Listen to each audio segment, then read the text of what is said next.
Hi friends, నేను మీ మహాలక్ష్మిని. Welcome back to Mahalakshmi kitchen. ఈరోజు మన కిచెన్లో హోటల్ స్టైల్లో బొంబాయి చట్నీ చేయబోతున్నాం. మరి దీన్ని ఎలా చేసుకోవాలి ఈరోజు మనం చూసేద్దాం. బొంబాయి చట్నీ కోసం ముందుగా మనం స్టవ్ వెలిగించుకొని కళాయి వేసుకోవాలి. కళాయి కాస్త వేడెక్కిన తర్వాత 3 టేబుల్ స్పూన్ల ఆయిల్ వేసుకోవాలి.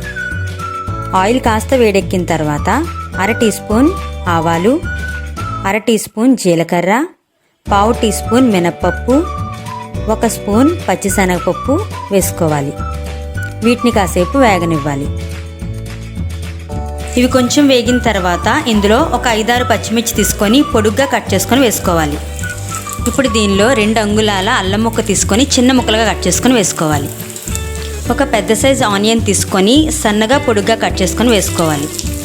కొద్దిగా కరివేపాకు కూడా వేసుకోవాలి. ఇప్పుడు వీటిని బాగా వేపుకోవాలి. ఆనియన్స్ కాస్త వేగిన తర్వాత ఒక పెద్ద సైజు టమాటా తీసుకొని చిన్న ముక్కలుగా కట్ చేసుకొని వేసుకోవాలి. టమాటాలు వేసిన తర్వాత వీటిని బాగా కలుపుతూ టమాటాలు మగ్గే వరకు బాగా వేపుకోవాలి. టమాటాలు బాగా మగ్గిన తర్వాత ఒక గ్లాస్ వాటర్ పోసుకోవాలి. ఈ వాటర్లో రుచికి సరిపడా సాల్ట్, 1/2 స్పూన్ పసుపు, రుచికి సరిపడా కారం వేసుకోవాలి. మనం ముందుగా పచ్చిమిర్చి వేసాం కాబట్టి కారం కొంచెం తక్కువ వేసుకోవాలి. ఇప్పుడు వీటిని ఒకసారి బాగా కలిపి బాగా వాటర్ని మరగనివ్వాలి. వాటర్ మరిగేలోపు ఒక మిక్సింగ్ బౌల్ తీసుకొని అందులో 1/4 కప్పు శనగపిండి వేసుకోవాలి. ఇందులో 1 స్పూన్ బియ్యపిండి కూడా వేసుకోవాలి. ఇప్పుడు దీనిలో కొద్దిగా వాటర్ పోసి ఉండలు లేకుండా ముందు కలుపుకోవాలి. ముందుగా తక్కువ వాటర్ పోసుకుంటే పిండి బాగా మిక్స్ అవుతుంది. ఒకేసారి ఎక్కువ వాటర్ పోసేస్తే ఉండలు కడుతుంది తప్ప సరిగ్గా మిక్స్ అవ్వదు. ఇలా బాగా ఉండలు లేకుండా కలుపుకున్న తర్వాత ఇంకొంచెం వాటర్ పోసుకొని పలచగా కలుపుకోవాలి. ఇలా కాస్త పలచగా కలుపుకొని మనం రెడీగా పెట్టుకోవాలి. మనకి వాటర్ కూడా బాగా మరిగిపోయింది. ఇప్పుడు మనం ముందుగా కలిపి పెట్టుకున్న శనగపిండి ఇందులో వేసుకోవాలి.